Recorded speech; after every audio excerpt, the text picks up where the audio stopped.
નમસ્કાર વિદ્યાર્થી મિત્રો, મારા યુટ્યુબ ચેનલ સંજય પટેલમાં આપ સૌનું હાર્દિક સ્વાગત છે। મિત્રો, આજના વિડીયોની અંદર આપણે ધોરણ 8 વિષય છે હિન્દી, જેનો પાઠ 3 કે જે સત્ર 2 ની અંદર આવે છે, જેનું નામ છે મત બાટો ઇન્સાન કો। આ પાઠના સ્વઅધ્યયન પોથીના પ્રશ્નો અને તેના જવાબો વિશે શીખવાના છીએ। વિદ્યાર્થી મિત્રો, જો તમે મારી ચેનલમાં નવા હોય તો મારી ચેનલને જરૂરથી સબસ્ક્રાઇબ કરો। વિડીયો સારો લાગે તો લાઇક કરો, શેર કરો અને બેલ નોટિફિકેશન ઓન કરો, જેથી મારા આગળના નવા વિડીયો પણ આપને મળતા રહે। તેમજ વિદ્યાર્થી મિત્રો, આ પાઠની પીડીએફ જોવા માટે પ્લે સ્ટોરમાંથી અમારી એપ્લિકેશન વિશ્વગુરુ STD 1 થી 12 ગુજરાતી ડાઉનલોડ કરો, જેમાં આપને ધોરણ 8 તમામ વિષયના સ્વાધ્યાય સોલ્યુશન, સ્વાધ્યાય પોથી સોલ્યુશનની પીડીએફો મળી રહેશે। તો ચાલો મિત્રો શરૂ કરીએ। પાઠ 3, मत बांटो इंसान को। प्रश्न 1, सही विकल्प के सामने सही का निशान कीजिए। पहला, प्रेम भाव के बिना दुनिया कैसी है? तो उत्तर होगा वीरान मरुभूमि जैसी। दूसरा, कवि किस मंजिल की बात करते हैं? तो विश्व में समानता लाने की। तीसरा प्रश्न, निम्नलिखित में से कौन सी जोड़ गलत है? तो उत्तर होगा मजबूर का ताकतवर। चौथा, हर उदास आंगन का हक हो खिलती हुई बहार पर पंक्ति में से विशेषण कौन सा शब्द है? तो उदास विशेषण होगा। पांचवा, मंदिर मस्जिद गिरजाघर ने बांट लिया भगवान को, पंक्ति में कौन सा शब्द संज्ञा नहीं है? तो उत्तर होगा बांटना। विद्यार्थी मित्रों, आ पाठनी पीडीएफ जोवा माटे प्ले स्टोर में जई अमारी एप्लिकेशन विश्वगुरु STD 1 થી 12 ગુજરાતી ડાઉનલોડ કરી તમારા મોબાઈલમાં ઇન્સ્ટોલ કરો।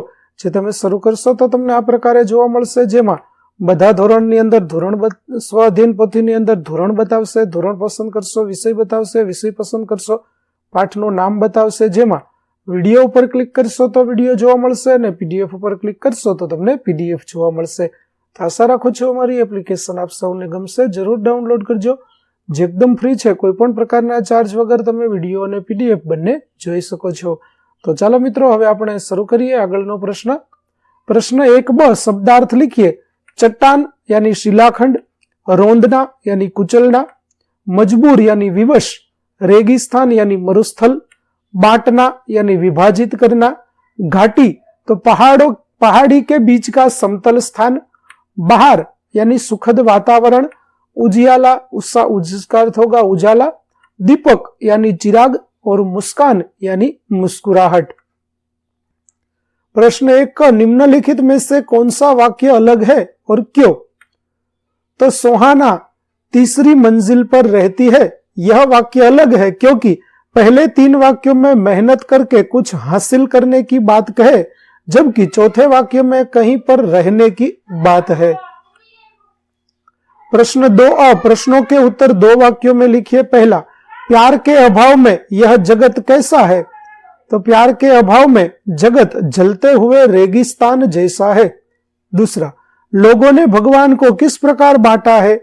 तो कुछ लोगों के भगवान मंदिर में तो कुछ लोगों के भगवान मस्जिद में रहते हैं, कुछ लोगों ने अपने भगवान के लिए गिरजाघर बनाए हैं। एक ही भगवान को लोगों ने अलग अलग ढंग से देखा है, वे उनकी अलग अलग तरीकों से पूजा करते हैं। इस तरह लोगों ने भगवान को बांट लिया है। दूसरा, सूरज का संदेशा का अर्थ क्या है? तो सूरज का संदेशा का अर्थ है कि मानव समानता का विचार अभी दुनिया के बहुत से लोगों तक नहीं पहुंचा है। चौथा, चट्टानों की प्यास कैसे बुझाई जा सकती है? तो चट्टान का अर्थ है वो लोग जो भेदभाव के जुल्म सहते सहते पत्थर जैसे कठोर हो गए हैं। हमें उन लोगों के साथ समानता का व्यवहार करना है, उन्हें भी अपनत्व प्रदान करना है। इस प्रकार प्यार का शीतल जल देकर चट्टानों की प्यास बुझाई जा सकती है। पांचवा, कविता में किन किन धर्मों के धर्म स्थानों के नाम समाविष्ट है? तो कविता में हिंदू धर्म का मंदिर, मुस्लिम धर्म का मस्जिद और ईसाई धर्म का गिरजाघर धर्मों के धर्म स्थानों का नाम समाविष्ट है। प्रश्न 2b, प्रश्नों के उत्तर लिखिए। पहला, कविता के अनुसार अब तक किन चीजों का बंटवारा हो चुका है? तो कविता के अनुसार अब तक मंदिर, मस्जिद और गिरजाघर आदि के रूप में भगवान का बंटवारा हो चुका है। इसी तरह भिन्न भिन्न देशों के रूप में धरती और सागर भी बांट लिए गए हैं। दूसरा, उजाले को बंदी बनाने का क्या अर्थ है? तो तो उजाले को बंदी बनाने का अर्थ है उसे अपने अधिकार में रखना।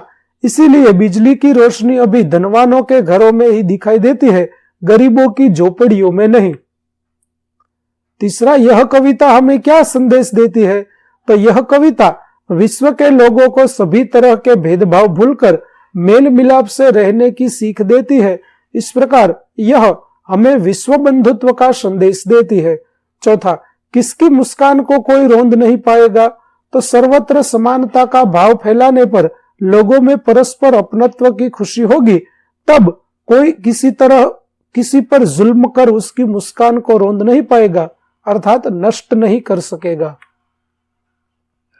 प्रश्न 3, काव्य पंक्तियों का भावार्थ लिखिए। पहली पंक्ति का भावार्थ है जो आप यहां पर देख सकते हैं, यहां पर देखकर आप ये भावार्थ को लिख सकेंगे। अगली दूसरी पंक्ति है, अब भी हरी भरी धरती है, ऊपर नील वितान है, पर न प्यार हो तो जग सुना, जलता रेगिस्तान है। तो इसका भावार्थ भी आप यहां पर देख सकते हैं, यहां पर देखते आप उसको लिख सकेंगे। प्रश्न 4, कविता को पढ़कर प्रश्नों के उत्तर लिखिए। तो चलिए इस कविता के आधार पर प्रश्नों के उत्तर लिखते हैं। पहला, सही विकल्प चुनकर सही का निशान कीजिए। पहला, प्रस्तुत कविता में किस मौसम का वर्णन है? तो वर्षा। दूसरा, पर शब्द का समानार्थी शब्द कौन सा है?